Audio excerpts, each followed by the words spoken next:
Facebook প্ল্যাটফর্মে কাজ করতে হলে প্রচুর সাবধানতার সাথেই কাজ করতে হবে। রুলস অবশ্যই মেইনটেইন করতে হবে। কি আপনার বাড়িরও একটা রুলস আছে না? আপনার পরিবারের একটা রুলস আছে না? তো পৃথিবীতে সব কিছুরই একটা রুলস আছে। এই যে ফেসবুক বা ইউটিউব থেকে আমাদেরকে যে রুলস মানতে বলে যে অন্যের কন্টেন্ট নিয়ে কপি করা যাবে না, অন্যের মিউজিক নিয়ে কপি করা যাবে না, এই কারণে বলে কারণ যে বানিয়েছে সে তো অনেক কষ্ট করেই বানিয়েছে, অনেক এফোর্ট দিয়েছে। তো অন্য কারো এফোর্টের জিনিস আমি এটা ব্যবহার করে আমি যদি এখানে কোনো ধরনের কোনো পারপাসে যদি কোনো লাভবান হয়ে যাই, তাহলে সেটা তো তাকে ঠকানো হবে। এই জন্য ফেসবুক আবার আরেকটা নিয়ম করেছে যে আপনি যদি ইনকাম করেন সেখান থেকেও আবার কিছুটা অংশ নিয়ে তাকে তা দিয়ে দিতে হবে।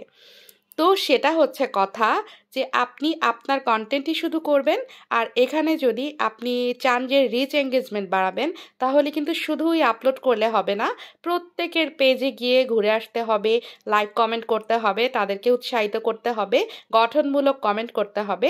কোনো ধরনের এমন কমেন্ট করা যাবে না পাশে থাকুন, পাশে থাকুন, আমাকে হেল্প করুন, সাপোর্ট করুন, পাশে থাকুন, ফলো দিন, ফলো ব্যাক পাবেন, ভালোবাসা দিব, ভালোবাসা পাবেন, এগুলো বলা যাবে না। এগুলো বললে ফেসবুক থেকে আপনার আইডিটাকে রিমুভও করে দিতে পারে। কমেন্ট তো রিমুভ অবশ্যই করবে।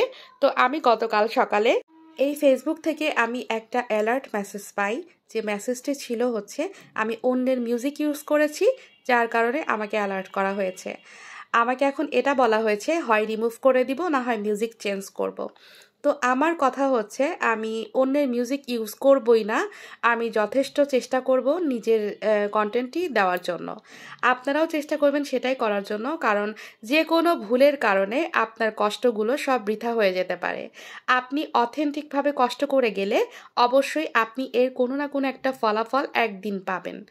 আর একটা টাইমে গিয়ে ফেসবুক সব কিছুরই পারমিশন দিয়ে দেয়।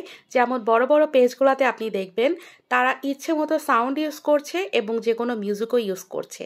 সেখানে কিন্তু ফেসবুকের পারমিশনে তখন আপনি অনায়াসে করতে পারবেন, তখন আর কোনো ভয় থাকবে না।